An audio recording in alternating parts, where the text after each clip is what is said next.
begin a dramatic reading of Edith Wharton's The Eyes. Chapter 1. We had put in the mood for ghosts that evening after an excellent dinner at our old friend Colwyn's by a tale of Fred Murchard's, the narrative of a strange personal visitation, seen through the haze of our cigars by the drowsy gleams of a coal fire. Colwyn's library, with its oak walls and dark old buildings, made a good setting for such evocations, and ghostly experience at first hand being, after Murchard's opening, and the only kind acceptable to us. We proceeded to take stock of our group and tax each member for a contribution. There were 8 of us, and 7 contrived in a manner more or less adequate to fill the condition imposed. It surprised us all to find that we could muster such a show of supernatural impressions, for none of us, excepting Murchard himself and young Phil Frenham, whose story was the slightest of the lot, had the habit of sending our souls into the invisible. So that, on the whole, we had every reason to be proud of our 7 exhibits, and none of us would have dreamed of expecting an 8th from our host. Our old friend, Mr. Andrew Colwyn, who had sat back in his armchair, listening and blinking through the whole circles with a cheerful tolerance of a wise old idol, was not the kind of man likely to be favored with such contacts, though he had imagination enough to enjoy without envying the superior privilege of his guest. By age and by education that he belonged to stout positivist tradition, and his habit of thought had been formed in the days of the epic struggle between physics and metaphysics. But he had been, then and always, essentially a spectator, a humorous, detached observer of the immense muddled variety show of life, slipping out of his seat now and then for a brief dip into convivialities at the back of the house, but never as far as one knew, showing the least desire to jump on the stage and do a turn.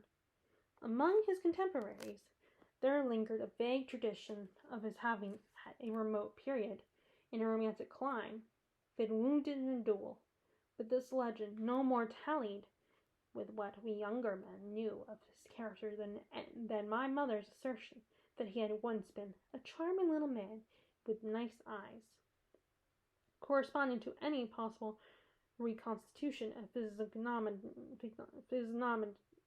physiognomy.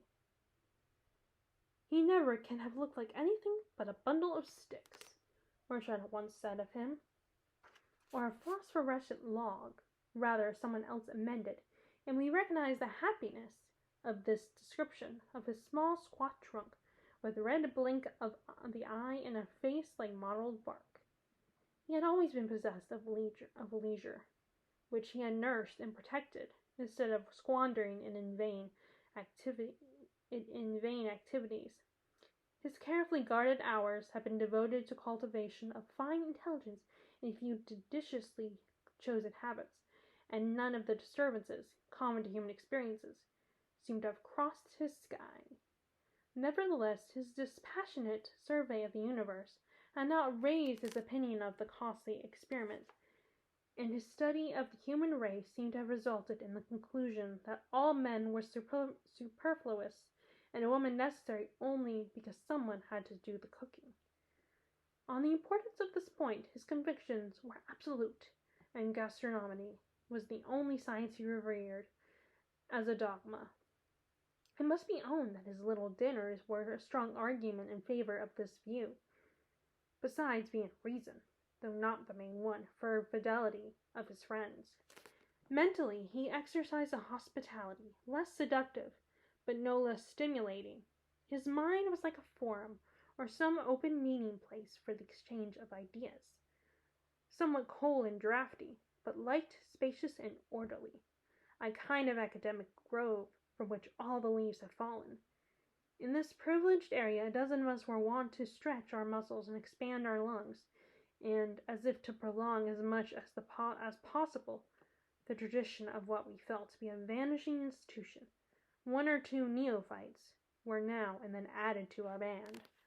Young Phil Frenham was the last, the most interesting of these recruits, and a good example of Murchard's somewhat morbid assertion that our old friend liked 'em juicy.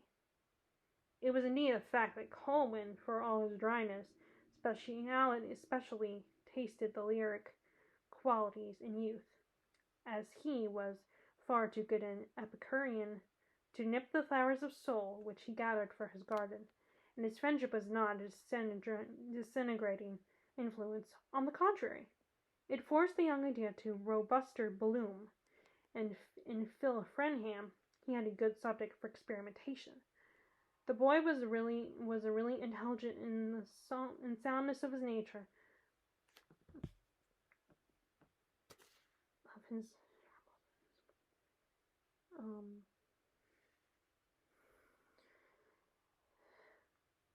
the pure paste under a fine glaze. Colwyn had fished him out of a fog of family dullness and pulled him up to a peak in Darien, and the adventure hadn't hurt him a bit. Indeed, the skill with which Colwyn had contrived to stimulate his curiosities without robbing them of their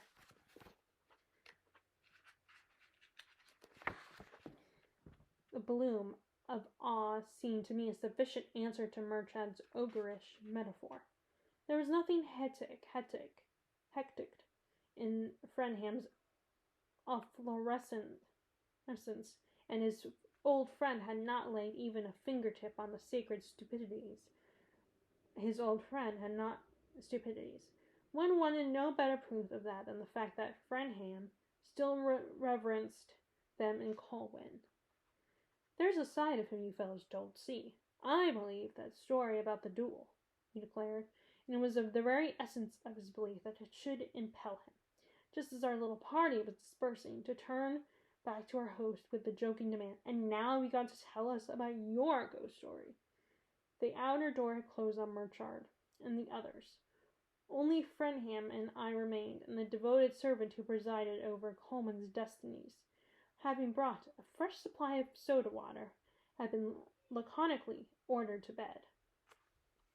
Colman's sociability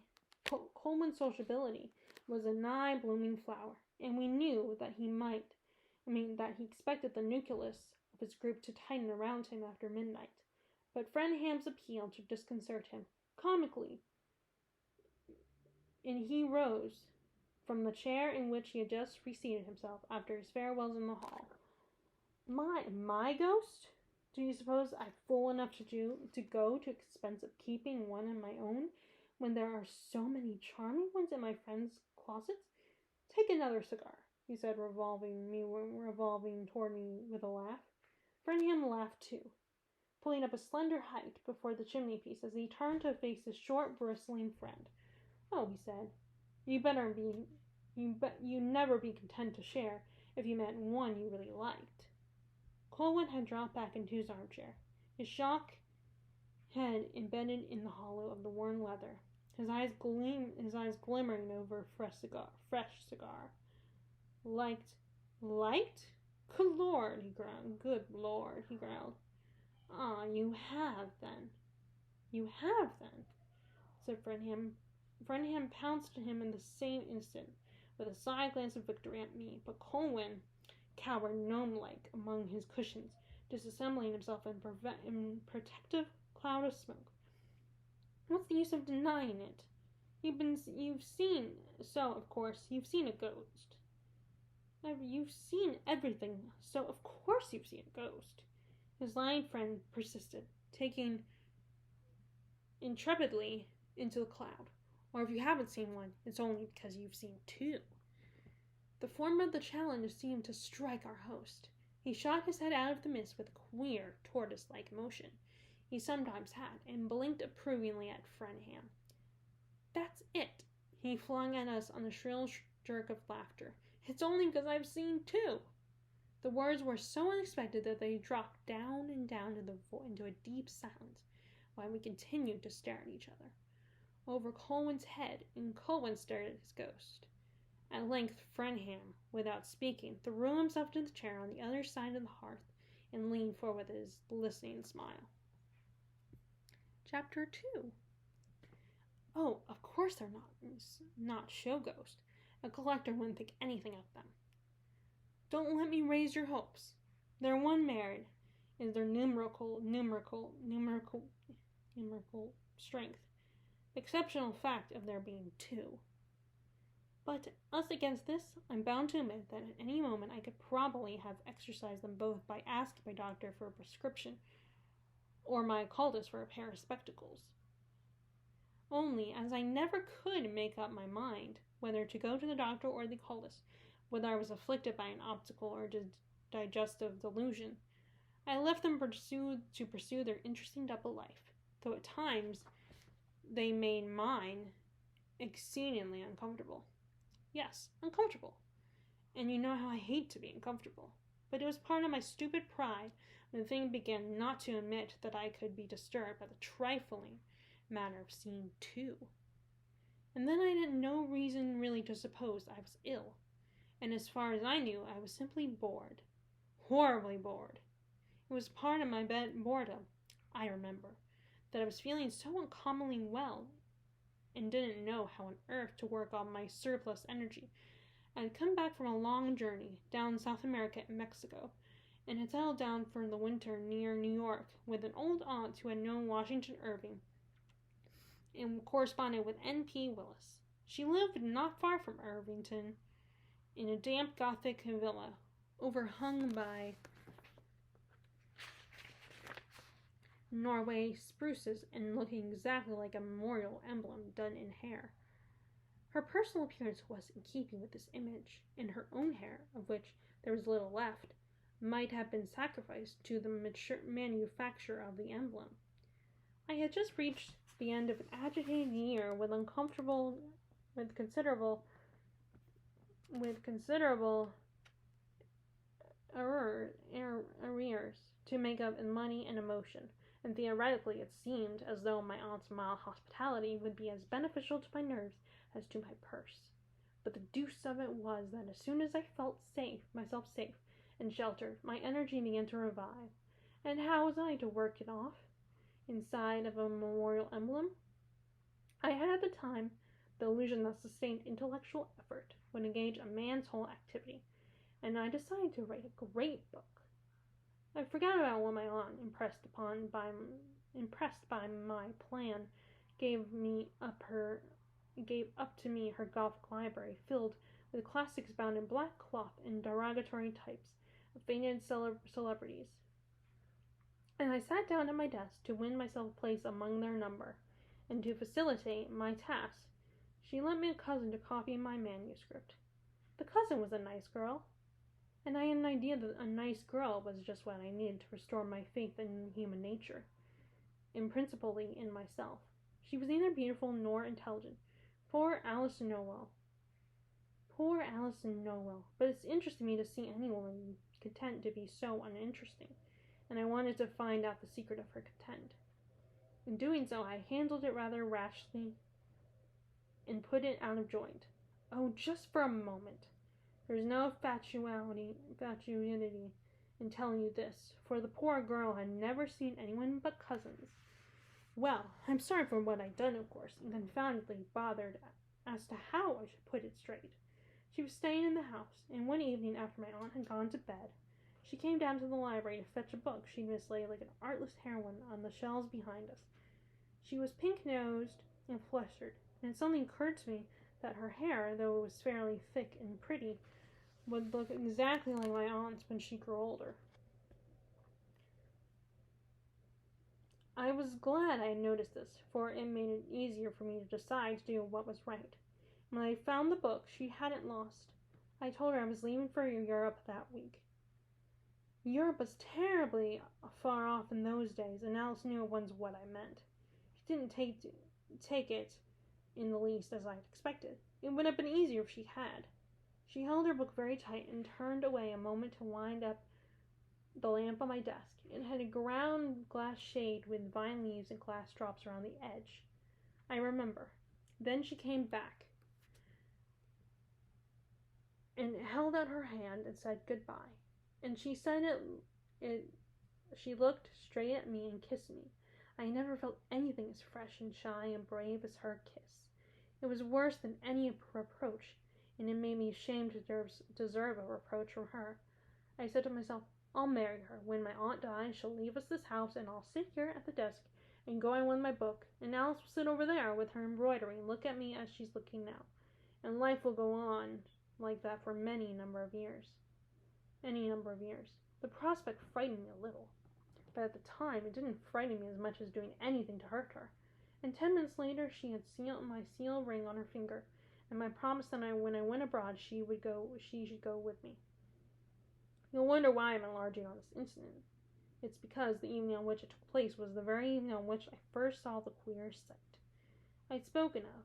Being at that time an ardent believer in the necessary sequence between cause and effect, I naturally tried to trace some kind of link between what had just happened to me in my aunt's library and what was to happen a few hours later on the same night.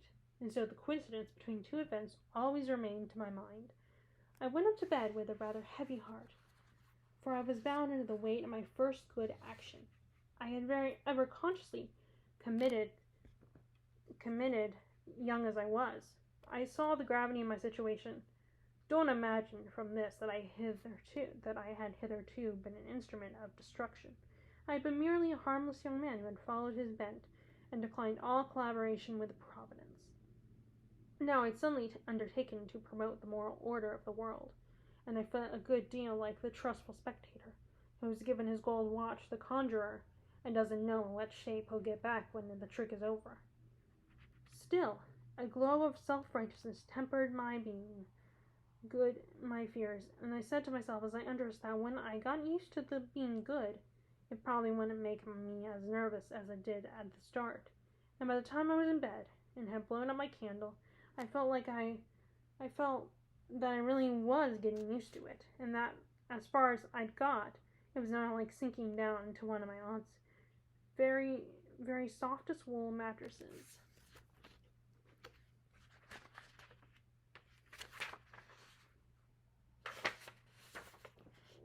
I closed my eyes on this image, and when I opened them, it must have been a good deal later, for my room had grown cold and intensely still.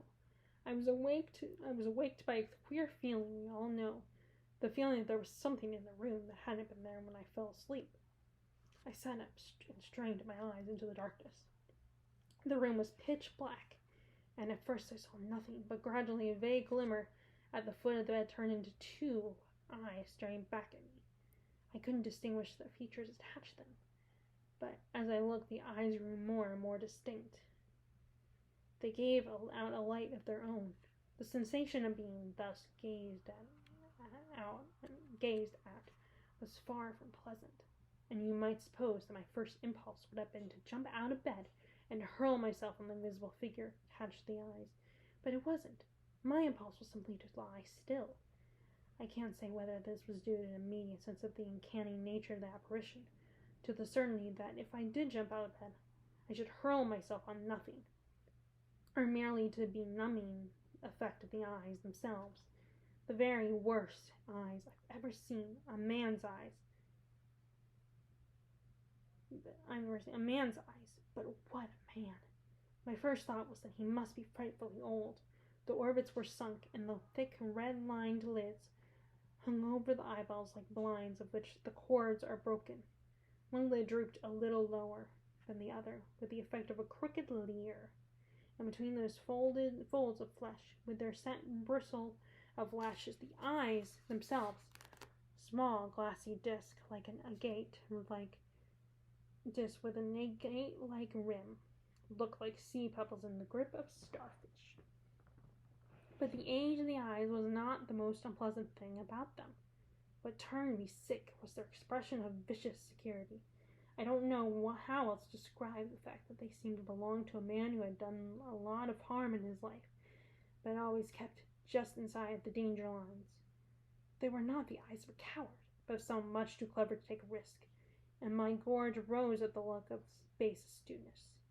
Yet even that wasn't the worst, for as we continued to scan each other, I saw in them a tinge of derision, and felt myself to be its object.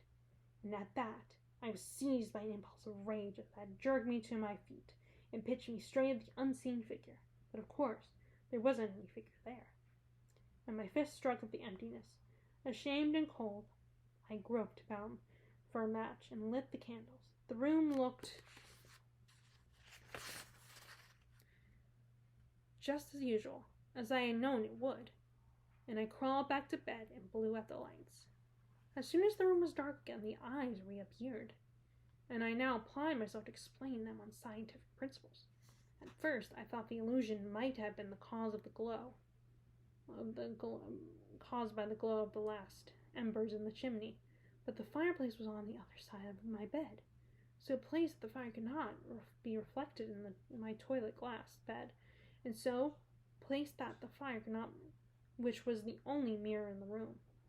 Then it struck me that I might have been tricked by the reflection of the embers in some polished bit of wood or metal, and though I couldn't discover any object of the sort in my line of vision, I got up again, groped my way to the hearth, and covered what was left of the fire.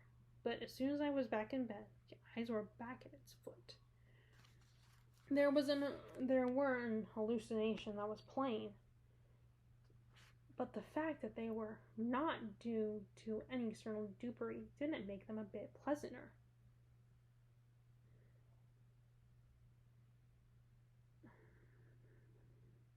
For if they were projection of my inner consciousness, what the deuce was the matter with that organ? I had gone deeply enough into the mystery of the morbid pathological states to picture the conditions under which an exploring mind may lay itself open to such a midnight abomination, but I couldn't fit it to my present case.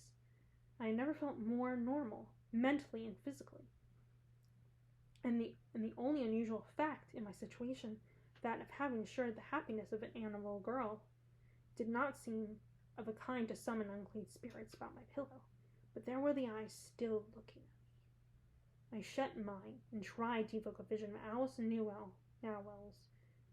They were not remarkable eyes, but they were as wholesome and as fresh water, and if she had had more imagination or longer lashes, their expression might have been interesting. As it was, they did not prove very efficacious. In a few moments, I perceived that they had mysteriously changed, and the eyes at the foot of the bed exasperated me more to feel these glaring at me through my shut lids than to see them, and I opened my eyes again, looked straight into their hateful stare. And so it went on all night. I can't tell you what the night was like, nor how long it lasted. Have you ever lain in bed, hopelessly wide awake, and tried to keep your eyes shut, knowing that if you opened them, you'd see something you dreaded and loathed? It sounds easy, but it's devilishly hard. Those eyes hung there and drew me. I had the vertige de l'abîme, and their red lids were the edge of my abyss. I had known nervous hours before, hours when I felt the wind of danger on my neck, but never this kind of strain. It wasn't that the eyes were awful. They hadn't the majesty of the powers of darkness, but they had, how shall I say, a physical effect that was the equivalent of a bad smell. Their look after a smear like a snail's, and I didn't see what business they had with me. Anyhow, and I stared and stared, trying to find out. I don't know what effect they were trying to produce, but the effect they did produce was that of making me pack my portmanteau and bolt to town early the next morning. I left a note for my aunt explaining that I was ill and had gone to see my doctor. And as a matter of fact, I did feel uncommonly ill. The night seemed to have pumped all the blood out of me, but when I reached town, I didn't go to the doctor's. I went to a friend's rooms and threw myself on a bed, and I slept for 10 heavenly hours. When I woke, it was the middle of the night, and I turned cold at the thought of what might be waiting for me. I sat up shaking and stared into the darkness, but there wasn't a break in its blessed surface, and when I saw that the eyes were not there, I dropped back into another long sleep. I had left no word for Alice when I fled, because I meant to go back the next morning. But the next morning I was too exhausted to stir. As the day went on, the exhaustion increased. Instead of wearing off like the fatigue left by an ordinary night of insomnia, the effect of the eye seemed to become cumulative, and the thought of seeing them again grew intolerable. For 2 days I fought my dread. In the third evening I pulled myself together and decided to go back the next evening. I pulled myself together and decided to go back the next morning. I felt a good deal happier as soon as I decided, for I knew that my abrupt disappearance and the strangeness of my not writing must have been very distressing to poor Alice. I went to bed with an easy mind and fell asleep at once. But in the middle of the night I woke, and there were the eyes. Well, I simply couldn't face them. Instead of going back to my aunt's, I bundled a few things into a trunk, and jumped abroad, the first steamer for England. I was so dead tired when I got on board that I crawled straight into my berth and slept most of the way over. And I can't tell you the bliss it was to wake from those long, dreamless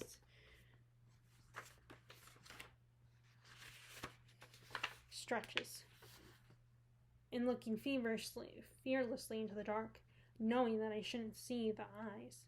I stayed abroad for a year, and then I stayed for another, and during that time I never had a glimpse of them.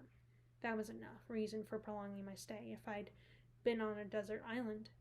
Another was, of course, that I had perfectly come to see on the voyage over the completely impossibility of my marrying Alice Nowell. The fact that I had been so slow in making this discovery annoyed me, and made me want to avoid explanations. The bliss of escaping at one stroke from the eyes, and from this other embarrassment, gave my freedom an extraordinary zest. The longer I saved it, the better I liked its taste. The eyes had burned such a hole in my consciousness that for a long time I went on puzzling over the nature of the apparition, and wondering if it would ever come back. But as time passed, I lost this dread, and retained only the precision of the image. Then that faded in its turn. The second year found me settled in Rome, where I was planning, I believe, to write another great book, a definitive work on Etruscan influence in Italian art. At any rate, I found some pretext of the kind for taking a sunny apartment in Piazza de Spagna, and dabbling about in the Forum, and there one morning a charming youth came to me. As he stood there in the warm light, slender and smooth, and I sinned, he might have stepped from a ruined altar. Smooth one to an Antonius say, but he'd come instead from New York with a letter from, of all people, Alice Nowell. The letter, the first I'd had from her since our break, was simply a line introducing her young cousin Gilbert Noyes, and appealing to me to befriend him.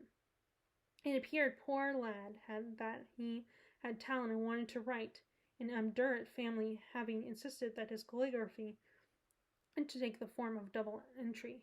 Alice intervened to win him 6 months' respite, during which he was to travel abroad on a meager pittance, and somehow prove his ability to increase it by his pen. The quaint conditions of the test struck me first. It seemed about as conclusive as a medieval ordeal. Then I was touched by her having sent him to me.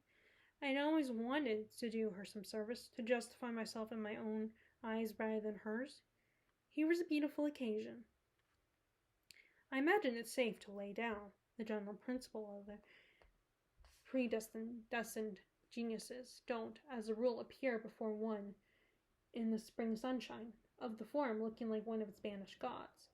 At any rate, poor Noyes wasn't a predestined genius, but he was beautiful to see, and charming as a comrade.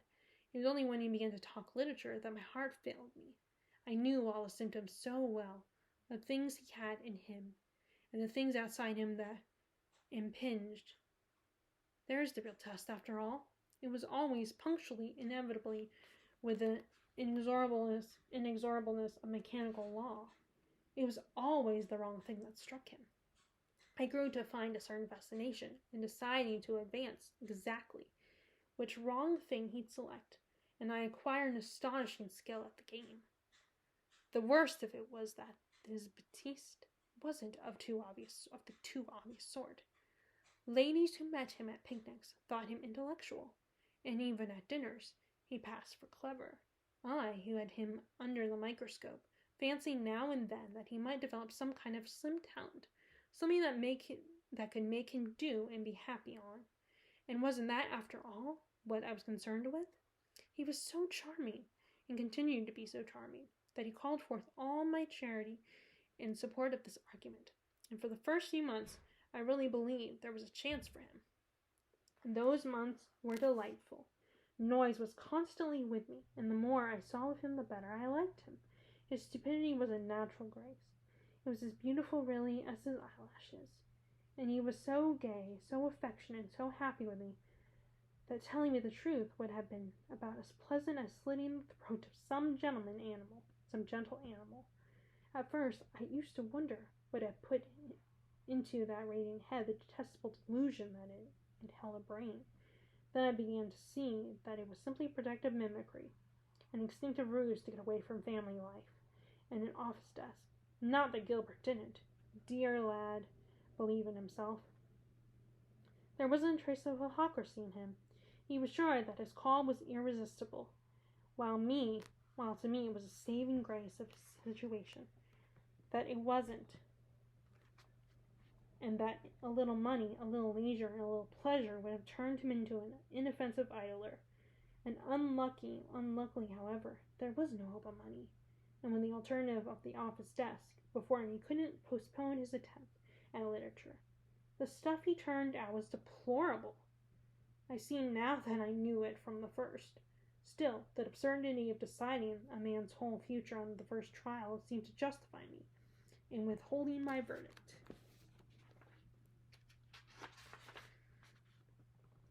And perhaps even in encouraging him a little on the ground that human plant generally needs warmth to flower. At any rate, I proceeded on that principle and carried it to the point of getting his term of probation extended. When I left Rome, he went with me, and we idled away a delicious summer between Capri and Venice. I said to myself, if he has anything in him, it will come out now, and it did. He was never more enchanting and enchanted, and there were moments of our pilgrimage, when beauty born of murmuring sound seemed actually to pass into his face, but only to issue forth in a flood of palest ink. Well, the time came to turn off the tap, and I knew there was no hand but mine to do it. We were back in Rome, and I had taken him to stay with me, not wanting him to be alone in his pension when he had to face the necessity of renouncing his ambition. I hadn't, of course, relied solely on my own judgment in deciding to advise him to drop literature. I had sent his stuff to various people, editors and critics, and they had always sent it back with the same chilling lack of comment. Really, there was nothing on earth to say. I confess I never felt more shabby than I did on the day when I decided to have it out with Gilbert. It was well enough to tell myself that it was my duty to knock the poor boy's hopes into splinters. But I'd like to know what act of gratuitous cruelty hasn't been justified on that plea. I've always shrunk from usurping the functions of Providence, and when I have to exercise them, I decidedly prefer that it shouldn't be on an errand of destruction. Besides, in the last issue, who was I to decide, even after a year's trial, if poor Gilbert had it in him or not? The more I looked at the part I resolved to play, the less I liked it, and I liked it still less when Gilbert sat opposite me with his head thrown back in the lamplight, just as Phil's is now. I'd been going over his last manuscript, and he knew it, and he knew that his future hung on my verdict, and we'd tacitly agreed to that. The manuscript lay between us on my table. A novel, his first novel, if you please.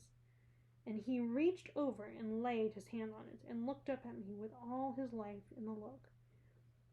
I stood up and cleared my throat, trying to keep my eyes away from his face and on the manuscript. The fact, my dear Gilbert, I began. I saw him turn pale, but he was looking up and facing me an instant. Oh, look here, don't take it on so, my dear fellow. I'm not so awfully cut up as all that. His hands were on my shoulders, and he was laughing down at me from his full height with a kind of mortally stricken gaiety that drove the knife into my side. He was too beautifully brave for me to keep up any humbug about my duty, and it came over me suddenly how I should hurt others in hurting him. Myself first, in sending him home, meant losing him, but more particularly poor Alice Nowell, to whom I had so longed to prove my good faith and my desire to serve her. It really seemed like failing her twice to fail Gilbert. But my intuition was like one of those lightning flashes that encircled the whole horizon. In the same instant, I saw what I might have him for life. I might be letting myself in for if I didn't tell the truth. I said to myself, I shall have him for life, and I never yet seen anyone, man or woman, whom I was quite sure of wanting on those terms. Well, this impulse of egotism decided me. I was ashamed of it, and to get away from it, I took a leap that landed me straight in Gilbert's arms. The thing's all right, and you're all wrong, I shouted up at him. The thing's all right, and you're all wrong, I shouted up at him as he hugged me, and he laughed and shook in his clutch. I had for the minute the sense of complacency that is supposed to attend the footsteps of the just. Hang it all, making people happy has its charms. Gilbert, of course, was for celebrating his emancipation in some spectacular manner, but I sent him away alone to explode his emotions, and went to bed to sleep off mine. As I undressed, I began to wonder what their aftertaste would be. So many of the finest don't keep. Still, I wasn't sorry, and I meant to empty the bottle, even if it did turn a trifle flat.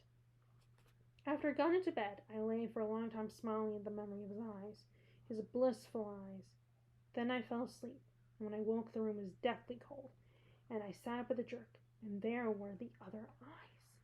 It was 3 years since I'd seen them, but I thought of them so often that I fancied they could never take me unawares again. Now, with their red sneer on me, I knew that I had never really believed they would come back, and that I was as defenseless as ever against them. As before, it was the insane irrelevance of their coming that made it so horrible. What the deuce were they after? To leap out at me at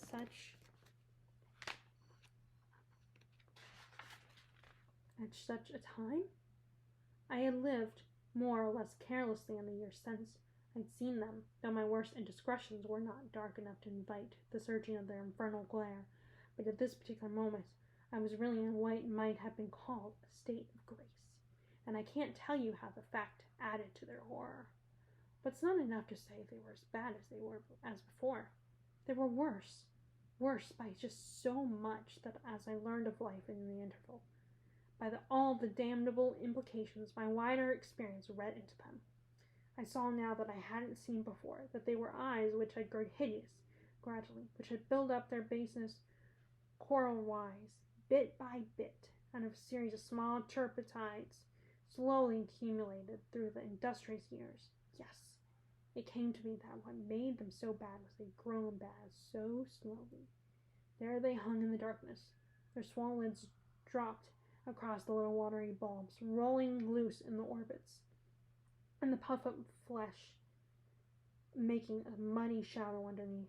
And as their stare moved with my movements, there came over me a sense of their tacit complicity, of a deep hidden understanding between us that was worse than the first shock of their strangeness. Not that I understood them, but that they made it so clear that someday I should.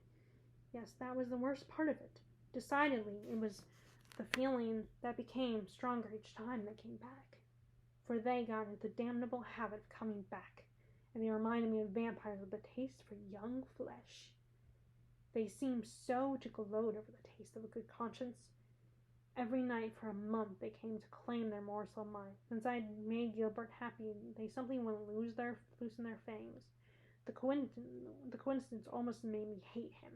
Poor lad, fortuitous as I found it to be, I puzzled over it a good deal, but couldn't find any hint of an explanation, except in the chance of his association with Alice Nowell. But then the eyes had let up on the moment I had abandoned her, so they could hardly be the emissaries of a woman scorned. even if one could have pictured the emissaries. Poor Alice, charging such spirits to adventure. That set me thinking, and I began to wonder if they would let up on me if I abandoned Gilbert. The temptation was insidious, and I had to stiffen myself against it. But really, dear boy, he was too charming to be sacrificed to such demons, and so, after all, I never found what they wanted. Chapter 3. The fire crumbled, setting up a flash which threw into relief the narrator's gnarled face. Under its gray-black stubble, pressed into the hollow of the chair back, it stood out an instant like an intaglio of yellowish-red veined stone, with spots of enamel for the eyes, and the fire sank, and it became once more a Rembrandtish blur. Phil Frenham, sitting in a low chair on the opposite side of the hearth, one long arm propped on the table behind him, one hand supporting his thrown-back head, his eyes fixed on his old friend's face, had not moved since the tale began. He continued to maintain his silent immobility after Colwyn had ceased to speak. It was I who, with a vague sense of disappointment at the sudden drop of story, finally asked, "But how long do you keep on seeing them?" Colwyn so sunk into his chair that he seemed like a heap of his own empty clothes, stirred a little as if in surprise at my question. He appeared to have half forgotten what he had been telling us. How long? Oh, off and on all that winter. It was infernal. I never got used to them. I grew really ill. Frenham shifted his attitude. As he did so, his elbow struck against a small mirror in a bronze frame standing on the table behind him. He turned and changed his angle slightly. Then he resumed his former attitude, his dark head thrown back on his lifted palm, his eyes intent on Colwyn's face. Something in his silent gaze embarrassed me, and as if to divert attention from it, I pressed on with another question. "And you never tried sacrificing Noise?" "Oh, no. The fact is I didn't have to. He did it for me, poor boy." "Did it for you? How do you mean?" "He wore me out, wore everybody out. He kept on pouring out his lamentable twaddle and hawking it up and down the place, till he became a thing of terror. I tried to wean him from writing, oh, ever so gently, you understand, by throwing him with agreeable people, giving him a chance to make himself felt, to come to a sense of what he really had to give. I had foreseen this solution from the beginning, felt sure that once the first ardor of authorship was quenched, he'd drop into his place as a charming parasitic thing, the kind of chronic Sherbino for whom in old societies there's always a seat at the table, and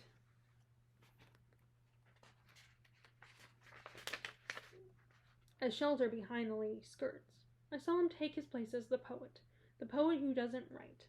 One knows the type in every drawing room. Living in that way doesn't cost much.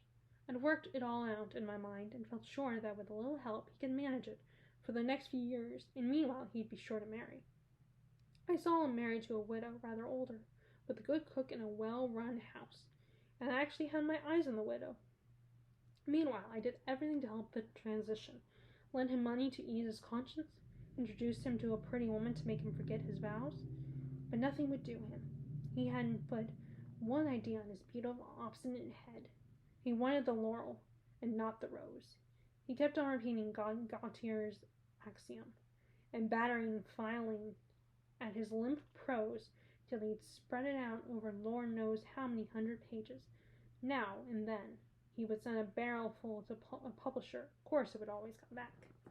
At first it didn't matter, he thought. He was misunderstood.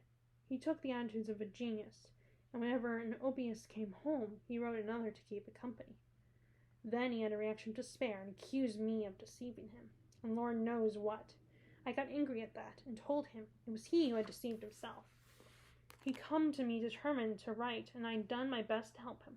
That was the extent of my offense, and I'd done it for his cousin's sake, not his. That seemed to strike home, and he didn't answer me for a minute. Then he said, "My time's up and my money's up. What do you think I'd better do? What do you think I'd better do?" "I think you'd better not be an ass," I said. "What do you mean by being an ass?" he asked. I took a letter from my desk and held it out to him. "I mean refusing this offer of Mr. Ellinger's to be her secretary and a salary of $5,000. There may be a lot more than that. He flung out his hand with a violence that struck the letter from mine. Oh, I know well enough what's in it, he said, red to the roots of his hair. And what's the answer if you know? He made none at the minute, but turned away slowly to the door. There, with his hand on the threshold, he stopped to say, almost under his breath, that you really think my stuff's no good? I was tired and exasperated, and I laughed. I don't defend my laugh. It was in the wretched taste, but I must plead in extenuation that the boy was a fool, and I'd done my best for him. I really had. He went out of the room, shutting the door quietly after him. The afternoon I left for Frascati, where I promised to spend the Sunday with some friends. I was glad to escape from Gilbert, and by the same token, as I learned that night, I had also escaped from the eyes. I dropped in the same lethargic sleep that had come to me before when I left off seeing them. When I woke the next morning in my peaceful room above the Alexis, I felt the utter weariness and deep belief that always followed on that sleep.